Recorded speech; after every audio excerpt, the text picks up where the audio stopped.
Welcome students. आज हम लोग पढ़ने वाले हैं एक बहुत ही रोचक और शिक्षाप्रद कहानी जिसका नाम है यक्ष प्रश्न।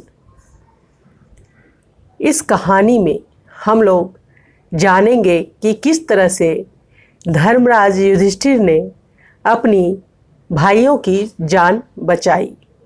तो आइए स्टार्ट करते हैं आज की यह कहानी। इस वीडियो को अंत तक देखें और लाइक करना ना भूलें। नए हैं तो इस चैनल को सब्सक्राइब कर दें और बेल आइकन को प्रेस करें ताकि सभी वीडियोज़ की नोटिफिकेशन आप तक सबसे पहले पहुंचे। यह कहानी महाभारत की है, जब पांडव 12 वर्ष की वनवास की अवधि में घूम रहे थे। घूमते घूमते वे थक गए, प्यास से उनके कंठ सूखने लगे।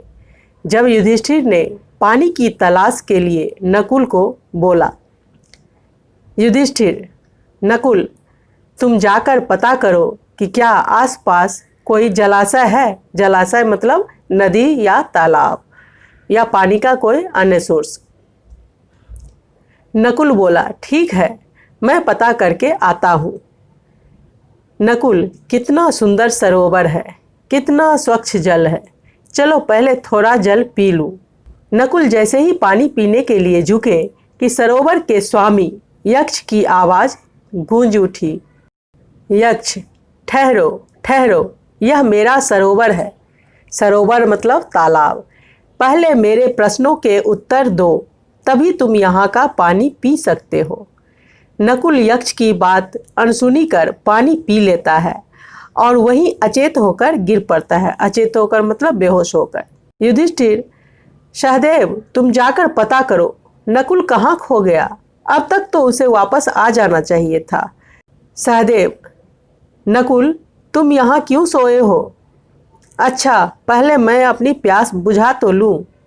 सहदेव भी यक्ष की चेतावनी पर ध्यान नहीं देता है और अचेत होकर गिर पड़ता है। सहदेव के बाद भीम और भीम के बाद अर्जुन सरोवर के निकट आते हैं और यक्ष की चेतावनी पर ध्यान न देकर पानी पीकर अचेत हो जाते हैं। युधिष्ठिर, यह क्या, अर्जुन भी नहीं लौटा? अब तो मुझे ही पता करना होगा। हे प्रभु, कहीं मेरे भाई किसी विपत्ति में न फंस गए हो। विपत्ति मतलब मुसीबत। अरे, मेरे चारों भाई अचेत क्यों पड़े हैं? यक्ष, मैं बताता हूँ।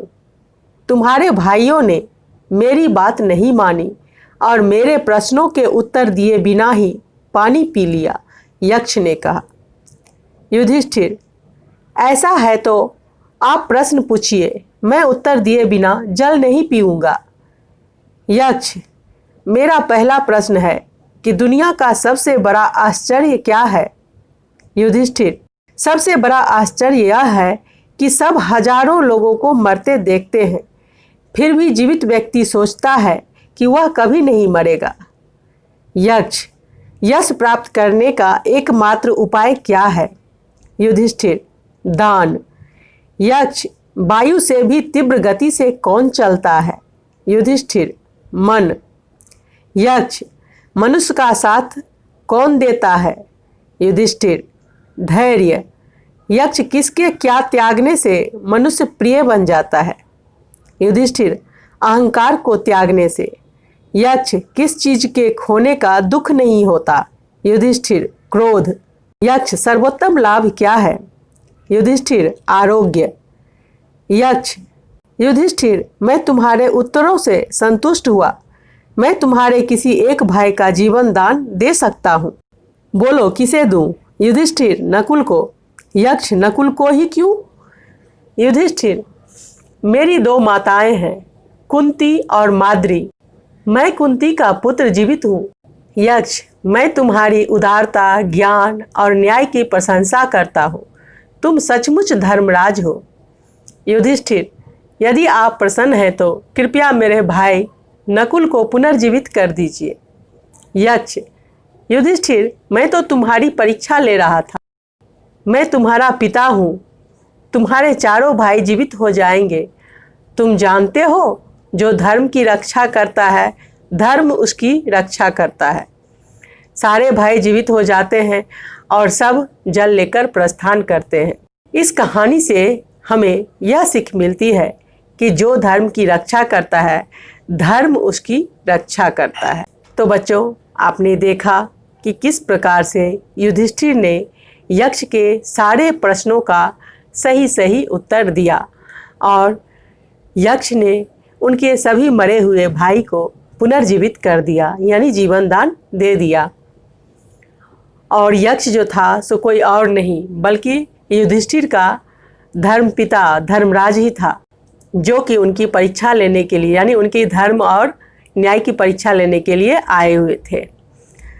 तो इस प्रकार इस कहानी से हमें यह सीख मिलती है कि जो सदैव धर्म का पालन करता है, धर्म की राह पर चलता है, धर्म सदैव उसकी रक्षा करता है, यानी धर्म उसको भटकने नहीं देता, हमेशा उसका साथ देता है। तो उम्मीद है आपको यह कहानी समझ में आ गई होगी। अगर यह कहानी आपको अच्छी लगी है तो आप इस वीडियो को लाइक कर दें, अपने फ्रेंड्स के साथ इसे ज़्यादा से ज़्यादा शेयर करें और अगर आप इस चैनल पे नए हैं तो इस चैनल को सब्सक्राइब कर लें, साथ ही बेल आइकन को प्रेस कर दें ताकि हर वीडियो की जानकारी आप तक सबसे पहले पहुँचे। धन्यवाद।